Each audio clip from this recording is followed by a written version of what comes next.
ស្ដីបងប្អូនទាំងអស់គ្នាថ្ងៃនេះខ្ញុំមានវីដេអូចែករំលែកទាក់ទងជាមួយនឹងរបៀបនៃការតភ្ជាប់អំពូលដោយយើងប្រើជាកម្មវិធីសម្រាប់នៃការបង្ហាញពីបទបង្ហាញនៃការតភ្ជាប់អំពូលនៅភ្លើងនៅតាមផ្ទះគេហដ្ឋានបងប្អូនដែលយើងប្រើប្រាស់បិទបើកភ្លើងសប្តាហ៍ថ្ងៃអញ្ចឹងគឺយើងមានវីដេអូមួយសម្រាប់នឹងការចែករំលែកហើយក្នុងវីដេអូនេះគឺខ្ញុំអត់បានភ្ជាប់នឹងកុងតាក់ជាក់ស្ដែងទេគឺយើងធ្វើកម្មវិធីជាយើងគូសជាកម្មវិធីជាគូស sequence នៅលើនៃការតភ្ជាប់ពី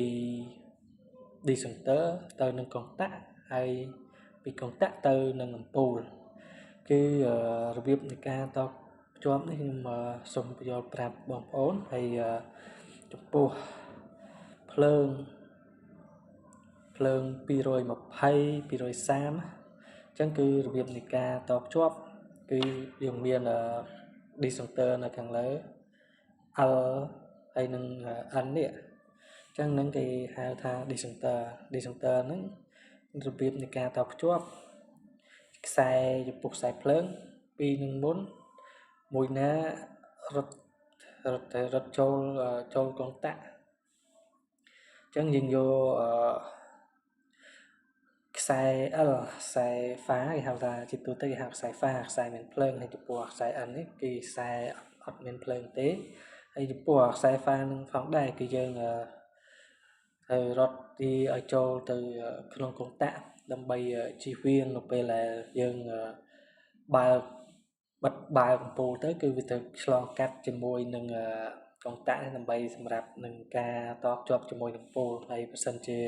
មិនចឹងទេអំពូលភ្លើងពុកម៉ែបងប្អូននឹងពេលដែលយើងបើកទៅពេលដែលយើងតភ្ជាប់ខ្សែអំពូលហ្វាងត្រូវទៅតាមក្នុងកុងតាក់ហ្នឹងគឺនៅពេលដែលយើងបើកភ្លើងទៅបើកភ្លើងចេញពីកុងតាក់ទៅភ្លើងអំពូលហ្នឹងភ្លឺហើយបើសិនជាយើងអត់បានភ្ជាប់យើងច្រឡំថាយើងភ្ជាប់ខ្សែនៅនឹងចូលកុងតាក់ចាំមានថាភ្លើងហ្នឹងគឺវាមានបៀមបន្ទុកនៅភ្លើងអំពូលគឺវាមានការឃើញភ្លើងភ្លឺរាងសនៅជុំវិញអំពូលប្រភេទអំពូលពីដានណាអញ្ចឹងវាអាចនឹងការប្រើប្រាស់អំពូលក៏វាអត់ទៅឆាប់បានយូរប៉ុន្មានដែរអញ្ចឹងយើងតភ្ជាប់វាឲ្យត្រូវទៅនឹងខ្សែដែលតភ្ជាប់ទៅតាមកុងតាក់គឺយើងក៏អាចនឹងប្រើប្រាស់បានយូរកាលទៅនឹងអំពូលអញ្ចឹងខ្ញុំសូមគូស sequence ឲ្យបងប្អូនមើលអញ្ចឹងទី1គឺយើងគូសខ្សែនៅយើងគូសអំបនមកខ្សែ pha សូមតបងប្អូនខ្សែ pha យើងគូសវាមកមុនមកអញ្ចឹងយើងគូសពីចេញពី decenter ចូលមកកុងតាក់ចេញពីកុងតាក់ចូលមកអំពូលហើយបន្ទាប់មកទៀតយើងគូសពីខ្សែ node យើងរត់មកខ្សែអំពូលមកហើយនឹងតមកទៀតយើងចុចវា play វាអញ្ចឹងនេះជាអាពណ៌លឿងពណ៌បៃតងនេះអញ្ចឹងជាខ្សែ node អញ្ចឹងមានថាខ្សែ node ហ្នឹងវាចូលទៅនឹងអំពូលទេប៉ុន្តែវាអត់ទាន់ភ្លឺទេវាអត់ទាន់ដំណើរការទេតបងប្អូនត្រូវចុចកុងតាក់នេះនៅពេលដែលចុចកុងតាក់ទៅអំពូលហ្នឹងវាភ្លើងវាពណ៌ក្រហមអក្សរ S1 ហ្នឹងអញ្ចឹងយើងចុចទៅឃើញអំពូលហ្នឹងភ្លឺទេបងប្អូនអញ្ចឹងយើងចុចផ្ដាច់វិញគឺអំពូលហ្នឹងដាច់យើងចុចបើកវិញគឺអំពូលហ្នឹងភ្លឺអញ្ចឹងសូមមើលវីដេអូសម្រាប់នឹងការតភ្ជាប់គឺយើងតភ្ជាប់ទៅតាមរបៀបហ្នឹងហើយបើសិនជាយើងតភ្ជាប់ជាក់ស្ដែងគឺវាមាន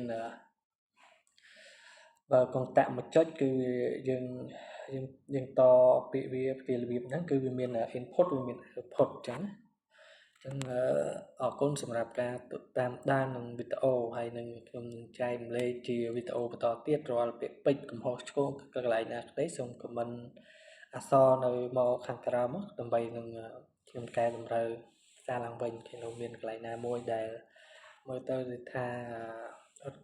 ក៏បីនឹងឬក៏និយាយពាក្យពេចន៍ខុសឆ្គងក្តីសូម